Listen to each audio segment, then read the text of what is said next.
जन सेवा सहायक पार्टी का कार्यकर्ता सम्मेलन, विभिन्न मांगों को लेकर डीएम को सौंपा ज्ञापन। आपको बता दें खबर बरेली से, जन सेवा सहायक पार्टी द्वारा सर्किट हाउस बरेली में कार्यकर्ता सम्मेलन का आयोजन किया गया। सम्मेलन के बाद पार्टी पदाधिकारियों व कार्यकर्ताओं ने जिलाधिकारी कार्यालय पहुंचकर विभिन्न समस्याओं को लेकर के ज्ञापन सौंपा। सम्मेलन का शुभारंभ पार्टी के राष्ट्रीय अध्यक्ष ओपी सिंह लोधी ने किया। अपने संबोधन में उन्होंने देश की कानून व्यवस्था पर सवाल उठाते हुए कहा कि अपराध पर सरकार का नियंत्रण कमजोर होता जा रहा है। उन्होंने कहा कि महिलाओं के लिए आज के अकेले निकलना सुरक्षित नहीं है। बिजली व्यवस्था पर उन्होंने कहा कि प्रदेश के कई जिलों में 18 घंटे भी बिजली उपलब्ध नहीं हो पा रही है, जबकि बिजली उत्पादन की क्षमता अन्य राज्यों के अधिक बताई जा रही है। उन्होंने प्रदेश में मुफ्त बिजली व्यवस्था लागू करने की मांग उठाई है। चिकित्सा व्यवस्था पर भी उन्होंने चिंता जताते हुए सरकारी अस्पताल खुद बदहाल स्थिति में है, जबकि निजी अस्पतालों में मरीजों की भारी फीस और आवश्यक जांच के नाम पर पैसा वसूला जा रहा है। उन्होंने योजनाओं में बढ़ती बेरोजगारी, किसानों की समस्याओं का मुद्दा भी उठाया।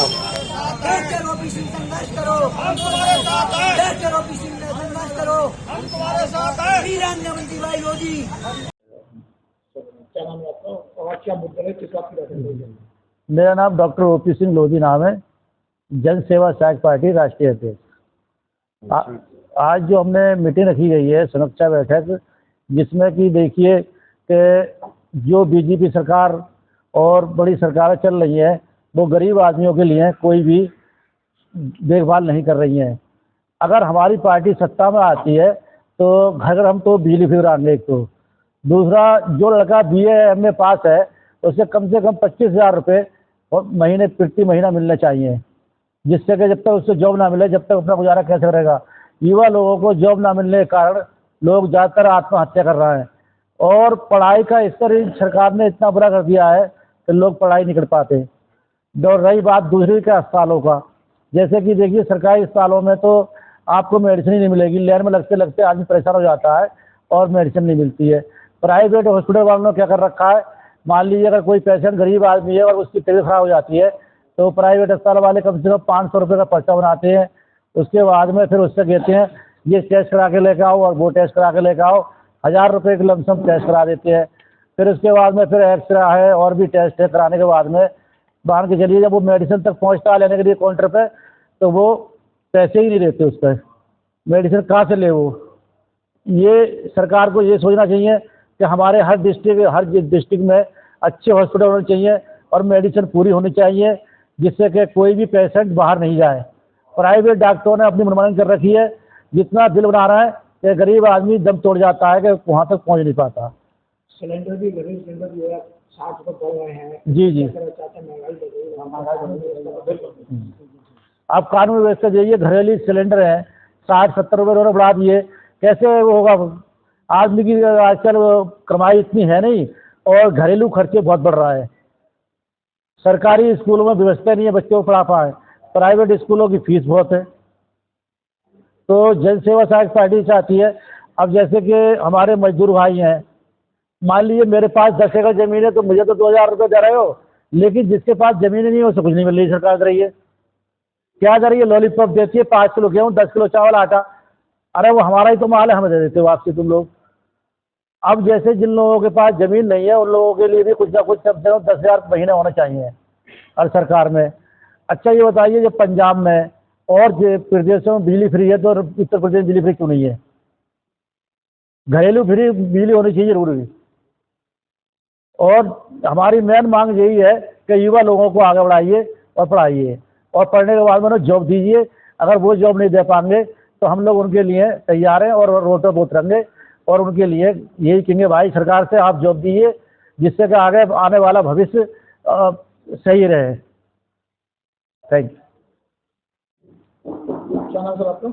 मेरा नाम मिशीलाल राजपूत लोधी है। मैं जन सेवा सहायक पार्टी का राष्ट्रीय उपाध्यक्ष हूँ। पूर्व में मिशन 2024 में 25 लोकसभा बरेली से सांसद प्रत्याशी रहा हूँ जन सेवा सहायक पार्टी से। और आज की समीक्षा बैठक जो हो रही है माननीय राष्ट्रीय अध्यक्ष डॉक्टर ओपी सिंह लोधी के निर्देश अनुसार मेरे कुशल नेतृत्व में हो रही है। और आज समीक्षा बैठक के दौरान मेरे माननीय राष्ट्रीय अध्यक्ष जी यहाँ पर हमारे विशेष अतिथि के रूप में, मुख्य अतिथि के रूप में हम मौजूद हैं। और ये मीटिंग समीक्षा बैठक पदाधिकारियों व कार्यकर्ताओं की है। और इसमें मिशन 2027 के अग्रिम चुनाव के लिए राष्ट्रीय अध्यक्ष के निर्देशानुसार हमारी समीक्षा बैठक के दौरान राष्ट्रीय अध्यक्ष जी ने हमारा मार्गदर्शन किया है कि हमारे सभी कार्यकर्ता बूथ स्तर से लेके जिला स्तर, राज्य स्तर पर जुट जाएं, जिससे पार्टी मिशन 2027 में उत्तर प्रदेश में भारी मोहब्बत से सरकार बनाने में सक्षम हो।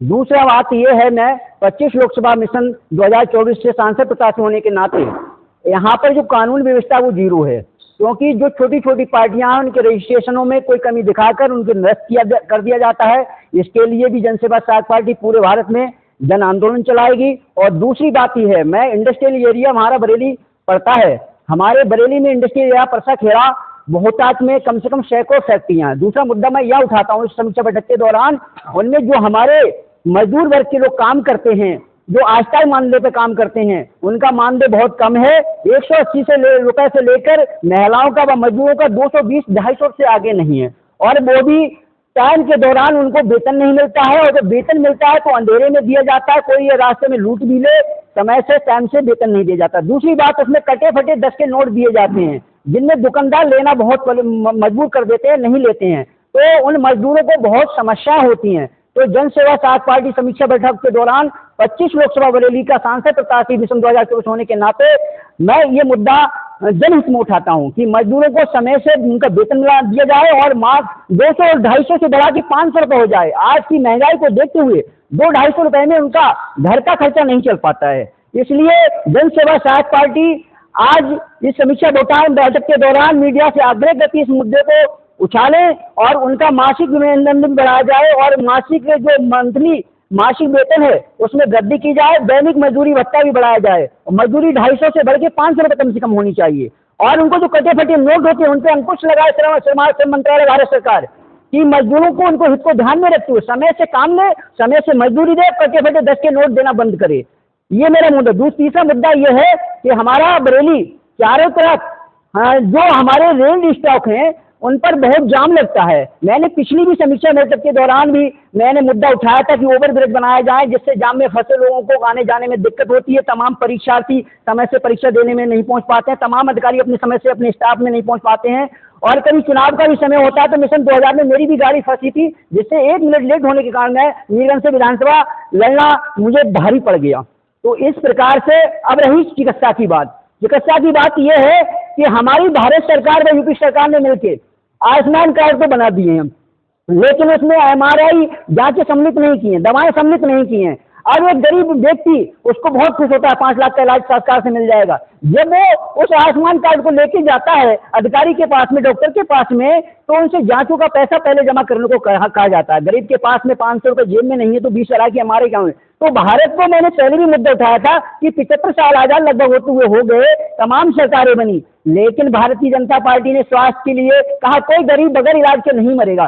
तो मैं उत्तर प्रदेश सरकार, भारत सरकार से आग्रह करता हूं समीक्षा बैठक के दौरान मीडिया से कि इसको आगे मुद्दा ले जाए। जब उनकी जांचें नहीं होंगी, दवाएं सम्मिलित नहीं होंगी, तो जिसकी जेब में 500 रुपये नहीं तो 20,000 की MRI कहां से करा लेगा। तो सभी सरकारी अस्पतालों में प्राइवेट अस्पतालों को फायदा पहुंचाने के लिए आज तक MRI किसी भी सरकारी जिला अस्पताल में भारत में नहीं है। ये दुर्भाग्य है हमारे देश का कि जहां पर हमें निःशुल्क चिकित्सा की बात सरकार करती है तो चिकित्सा गरीब को देने में असमर्थ है, क्योंकि जब जांचें नहीं होंगी, दवा नहीं होंगी, तो कहां से गरीब का इलाज हो जाएगा। तो मैं मीडिया से आग्रह करता हूं समीक्षा बैठक के दौरान कि आयुष्मान कार्ड में सभी जांचें और सभी सरकारी अस्पताल में सरकार MRI की व्यवस्था करे। ये जनहित की बात करता हूं।